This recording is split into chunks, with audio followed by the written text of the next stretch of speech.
Heavy duty 21 inch மாடலுங்க. Specification வந்து பார்த்தீங்கன்னா சிங்கிள் ஃபேஸ் பவர் வந்து 3000 வாட்ஸ் கன்சியூம் பண்ணும். பவர் ஆம்ஸ் வந்து பார்த்தீங்கன்னா உங்களுக்கு 15 ஆம்ஸ் லோடு எடுக்கும். மெஷினோட எலமெண்ட் வந்து பார்த்தீங்கன்னா 2 element 1500 watts 1500 watt double pressure valve இருக்குங்க. வாட்டர் டேங்க் கெப்பாசிட்டி வந்து 12 லிட்டர் கெப்பாசிட்டி.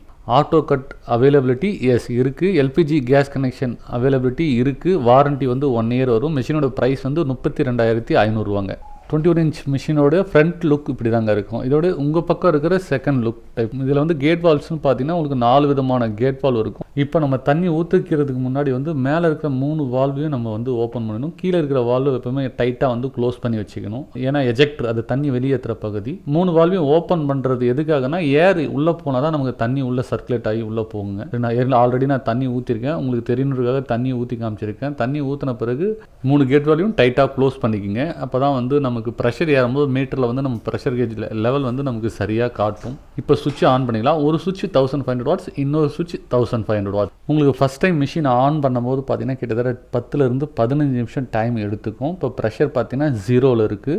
எப்படி பார்த்தாலும் உங்களுக்கு 10லேருந்து 15 நிமிஷம் ஃபஸ்ட் டைம் டைம் எடுத்துக்குங்க. மிஷின் நீங்கள் ஆப்ரேட் பண்ணுற பகுதியில் என்னென்ன இருக்குன்னு பார்க்கலாங்க.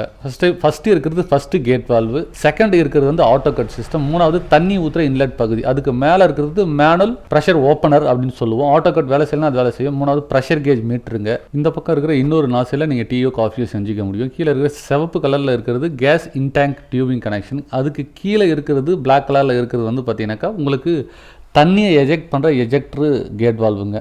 சென்டர் பகுதியில் இருக்கிற உங்களுக்கு ஓட்டை வந்து பார்த்தீங்கன்னா வந்து கேஸ் ட்ரிக் பண்ணுறது, அதாவது கேஸை வந்து பற்ற வைக்கிறதுக்காக நீங்கள் யூஸ் பண்ணிக்கலாம். நீங்கள் கேஸ் எரிதான்னு செக் பண்ணுறதுக்கும் பயன்படுத்திக்கலாங்க. உங்களுக்கு ஒரு 10 PSIக்கு மேலே இப்போ வந்து ப்ரெஷர் கிரியேட் ஆகிடுச்சிங்க. 10 PSIக்கு மேலே உங்களுக்கு ப்ரெஷர் வந்துட்டாலே நீங்கள் tea, coffee, soup, Horlicks, boost எது வேணாலும் போட்டுக்க முடியும். உங்களுக்கு தெரியணும் ப்ரெஷர் வந்து எப்படி ஏறி இருக்குன்றது தெரியணுன்றதுக்காக தான் நான் ஓப்பன் பண்ணி காட்டுறேன். உங்களுக்கு வீடியோவில் தெரியணுன்றதுக்காக தான் சின்ன ஜக்கு பயன்படுத்தியிருக்கேன். நீங்கள் எப்போதும் சின்ன ஜக் பயன்படுத்தாதுங்க, அது சேஃப்டி கிடையாது. கிட்டத்தட்ட 30 PSI வந்துருச்சு. 30 PSI வந்தோன்னா உங்களுக்கு ஆட்டோமேட்டிக்காக கட் ஆஃப் ஆகிடுங்க. இப்போ ஆட்டோமேட்டிக்காக கட் ஆஃப் ஆகிடுச்சு.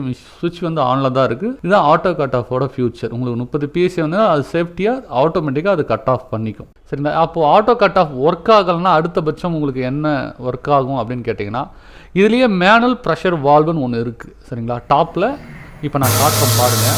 மிஷினுடைய PSI பார்த்தீங்கன்னா 30 PSI வந்துருச்சு. இப்போ வந்து ஆட்டோ கட் இல்லை, மேனுவலாக இருக்குன்னா மேலே இருக்கிற ப்ரெஷர் வால்வ் பாருங்கள், உங்களுக்கு தானாகவே ட்ரிக்கர் ஆகி ஓப்பன் ஆக ஆரம்பிக்கும்.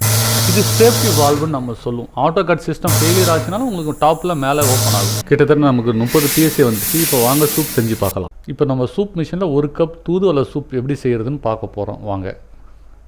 மிஷின் வந்து 20 PSIக்கு மேலே இருக்குது. ஒரு ஜக் எடுத்து அதில் ஒரு 210 ml தண்ணி ஊற்றிக்கலாங்க. சூப் மிக்ஸ் வந்து ஒரு 10 கிராம் மிக்ஸ் பண்ணியிருக்கேன்.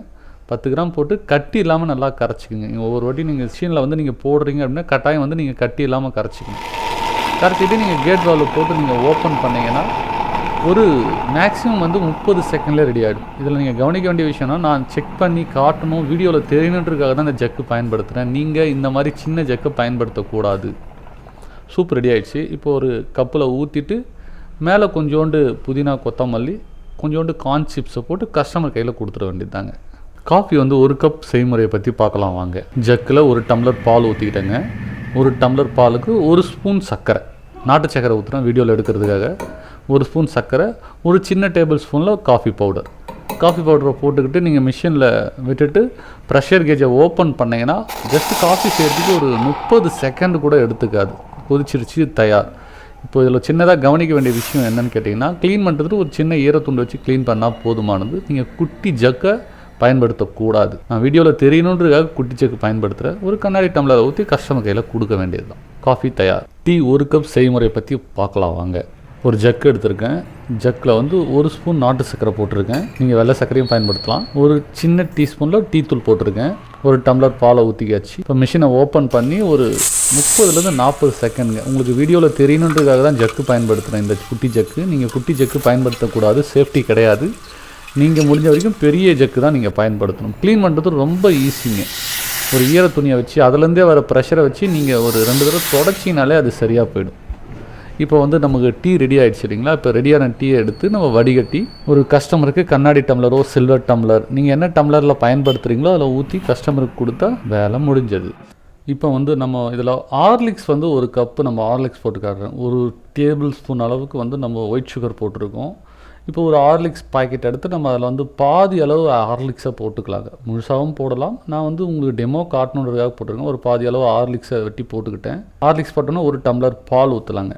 சரிங்களா? நான் வந்து வீடியோவில் தெரியணுன்றதுக்காக தான் சின்ன ஜக்கு பயன்படுத்துகிறேன். நீங்கள் தயவு செஞ்சு சின்ன ஜக்கு பயன்படுத்தக்கூடாது. போட்டு கேட் வால்வு நீங்கள் ஓப்பன் பண்ணிங்கன்னா 30 செகண்ட் தாங்க. 30 செகண்டில் ஐ ஸ்டீம் ப்ரெஷரில் உங்களுக்கு கொதிச்சு ஹார்லிக்ஸ் தயார். இந்த மாதிரி நீங்கள் ஹார்லிக்ஸ், பூஸ்ட், போன்விட்டா உங்கள் பிஸ்னஸ் சார்ந்து நீங்கள் என்னென்ன பயன்படுத்துகிறீங்களோ பயன்படுத்திக்கலாம். ஒரே ஒரு சேஃப்டி யூஸர் மட்டும் என்னென்னு கேட்டிங்கன்னா, நீங்கள் வந்து சின்ன ஜக்கெலாம் பயன்படுத்தக்கூடாது. எந்த ஜக்கு பயன்படுத்தலாம், மேலே மூடி இருக்கிற ஜக்காக வந்து பயன்படுத்தணும். ஏன்னா இதில் வந்து ஐ ஸ்டீமிங் ப்ரெஷர் வரும்.